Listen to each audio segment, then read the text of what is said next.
또 국왕이나 의회는 스코틀랜드인의 지원을 얻으려고 했는데 그들은 대가로 잉글랜드가 장로교를 채택하기를 요구했다. 그래서 국왕과 의회는 주저했다. 스코틀랜드인을 본인 편으로 끌어들이려고 했는데 장로교를 해라 라고 하니까 선뜻 끌어들이지 못한 거예요. 1643년 의회는 드디어 국민계약을 승인한다는 서명을 했다. 스코틀랜드군이 런던 교회에 주둔한 건 모험을 감수했다라는 거죠. 그래서 의회와 스코틀랜드가 동맹을 맺게 되는데 1644년 의회당한테 요크셔주 마스튼 무어에서 승리를 안겨다 줬다. 스코틀랜드와의 동맹이, 그죠?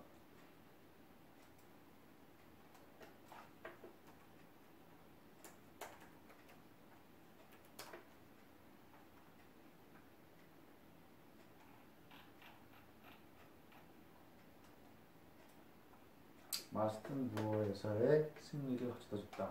그 의회파가 승리했다는 거예요, 이제. 그래서 여기서 제일 훌륭한 지휘관은 신인 올리버 크롬웰이었다.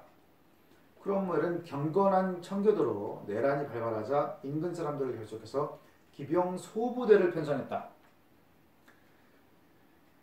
14기병 대대를 징집했는데 그에게 충성을 바치고 군기가 엄하고 단결이 강한 군대였다. 그러니까 좀 프로페셔널한 그런 군대였다 이거죠. 사람을 택할 때 종교를 보지 않고 장교를 선발하는 데에도 출신의 고하를 따지지 않았다. 그리고 크롬웰은 의회가 의원들의 지위를 스스로 금하는 자금령을 통과시켰다. 지위를 못하게 한 거죠.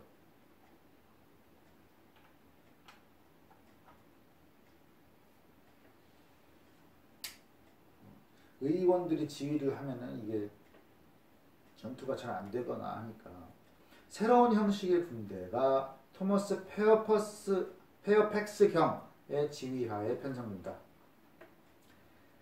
그리고 크롬웰이 자금령을 통과시켰는데 그러니까 본인도 의원이었기 때문에 사령관이 되지 못했어요. 그런데 특무관으로 정식 위임하게 된다. 그래서 모든 기병대의 지휘를 맡았다. 이 새로운 형식의 군대는 1645년 6월 네이즈비에서 왕당군을 결정적으로 격파한다. 그 다음에 페어팩스는 옥스퍼드로 진격했고 국왕은 또 피신했다.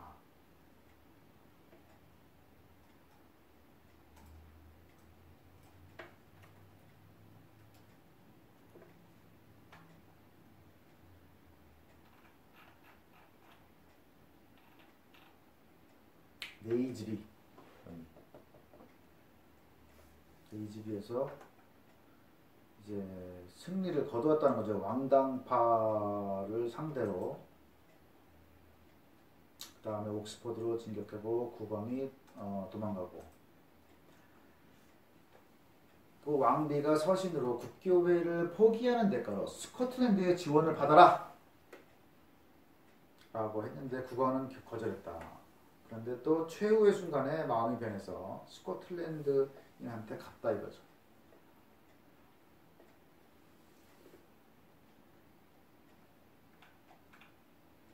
그리고 이제 의회는 귀족과 정신들의 재산을 위협하고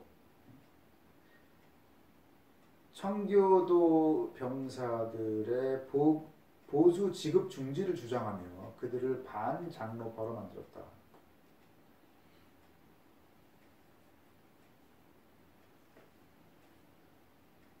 의회는 이제 상인 그쪽 계급이기 때문에 귀족들한테도 좀 약간 불리한 그런 일을 했고, 그다음에 청교도 군대에 대해서도 이제 좋은 대우를 안 해준 거예요. 저번에 그 의회가 스코틀랜드와 동맹을 맺으면서 그 국민 계약, 장로파 계약을 맺은 거죠. 그래서 이제 저 사람들이 반장로파가 됐다는 것은 의회와 반하게 됐다라는 거죠. 의회는 잉글랜드의 투쟁에 지쳐서 항복하게 된 스코틀랜드인으로부터 인도받은 찰스 왕과 새로운 협상을 시도한다. 그러니까 스코틀랜드가 잉글랜드랑 싸우다가 지쳐가지고 찰스 왕을 내준 거예요.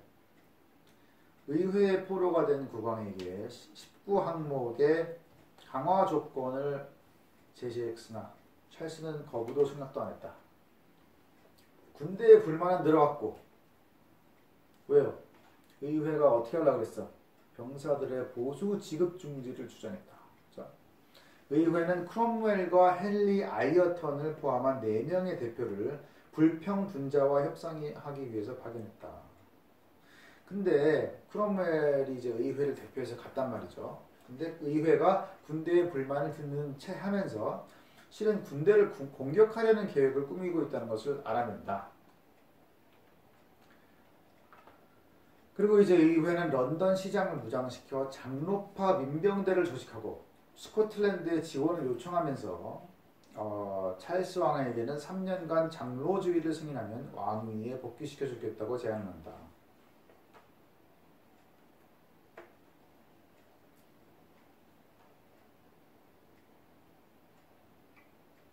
아무튼 그래서 의회와 군대가 또 대치하게 되는 거예요. 그렇죠?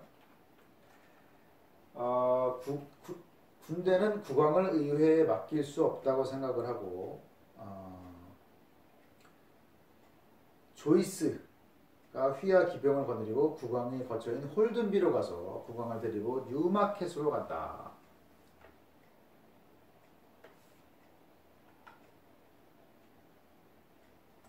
그러니까 의회가 국왕을 데리고 있었는데 군대에서는 그렇게 하면 안 되겠다 싶었던 거예요.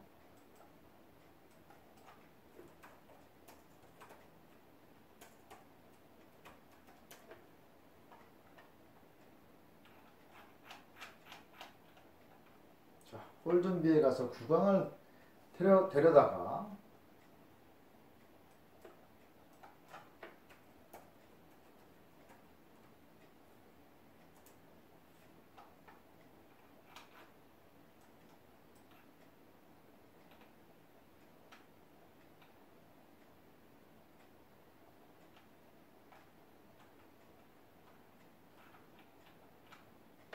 여기 이제 뉴마켓으로 데려간 거예요. 의회는 군대한테 일주일의 봉급을 지불하고 해산할 것을 제의했다. 근데 이제 군대는 말도 안 되는 거죠. 이렇게 되는 거는. 그래서 크롬웰이 군대 편에 서기로 하고 2만 명의 병사를 지휘해서 런던으로 진격한다. 그래서 이제 의회와 군대의 싸움이 된 거죠.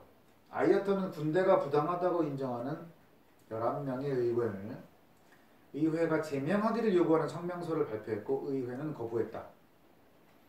그리고 군대는 런던에 근접했고 11명의 의원은 도주했다. 그러니까 군대한테 정당한 그 보수나 대우를 안 주려고 했던 대표적 11명이겠죠. 의회는 군대의 신의 진주를 승인하고 페어팩스는 런던 탑의 경비사령관으로 임명된다. 군대가 오니까 무서우니까 이렇게 하게 한 거죠. 군대 내에서는 수평당이라는 결사가 조직되었고 청교도 출신의 시사작가 존 릴번의 영향을 받아서 공화주의 이론을 주장했다. 이런 이제 세력이 군대 내에 있었다는 거죠. 그래서 1647년 11월 11일에 국왕은 햄프턴 코트에서 도망해서 3명의 수행원을 데리고 화이트 섬으로 피신했다. 또 이제 국왕이 도망간 거예요.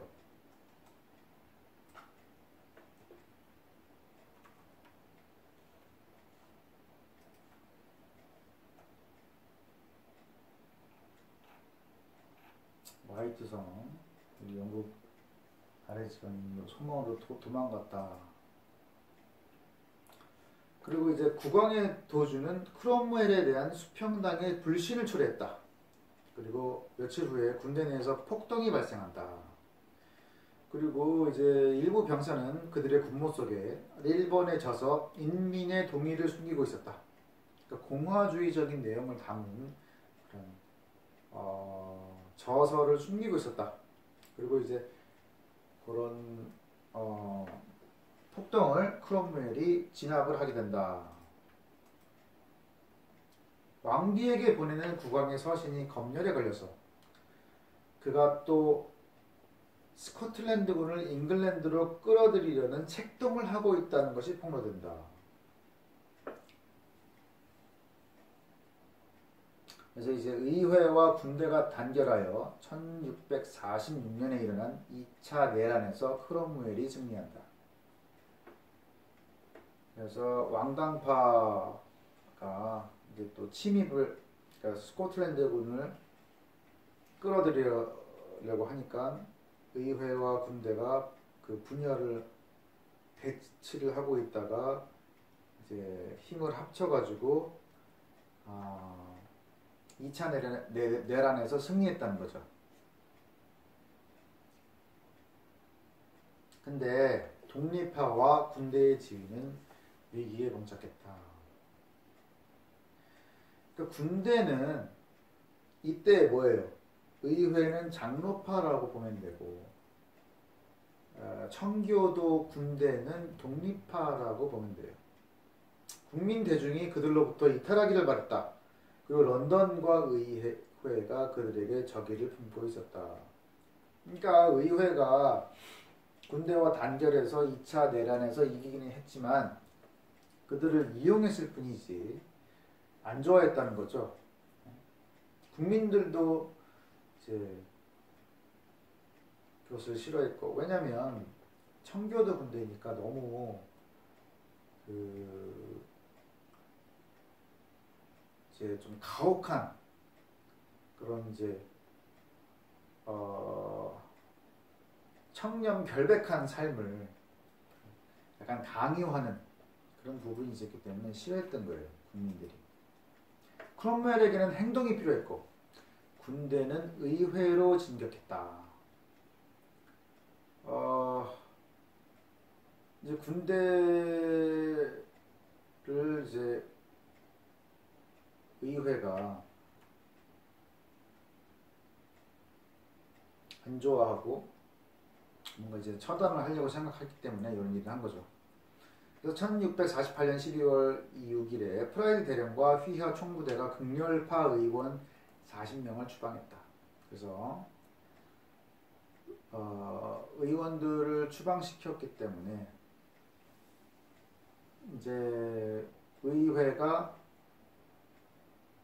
그 독립파, 청교도의 우호적인 의회로 바뀐 거죠.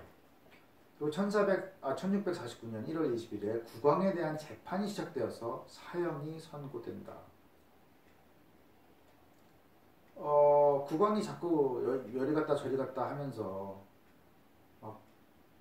뭐 스코틀랜드든 프랑스든 뭐 이렇게 끌어들여 가지고 자꾸 전쟁을 하려고 하니까 어쩔 수 없이 고민 끝에 사형을 내리게 됩니다. 1649년 3월에 이르러 잔여의회는 상원과 국왕직을 폐지한다. 잔여의회는 이제 청교도 쪽의 우호적인 사람들로만 구성되었기 때문에 군대의 말을 듣겠죠. 그래서 공화주의적인 생각을 갖고 있어가지고 상원이라는 건 뭐예요? 귀족하고 이제 국왕직을 폐지를 해버리는 거예요. 이후 영국은 민주국가 또는 공화국이라는 뜻에서 연방인이 되어야 한다고 했으나 독립파는 새로운 선거는 엄두를 못 낸다. 왜냐하면 국민들이 싫어했기 때문에 선거를 하면 지게 돼 있어요. 그래서 공화국이 되어야 된다라고 하면서도 투표 선거는 못했던 거죠. 하원은 향사, 변호사, 군인으로 구성되는 국무위원회를 조직했고 재정과 육해군의 행정을 능숙하게 처리했다. 그러니까 이때 그 정부가 일을 잘했다는 거예요.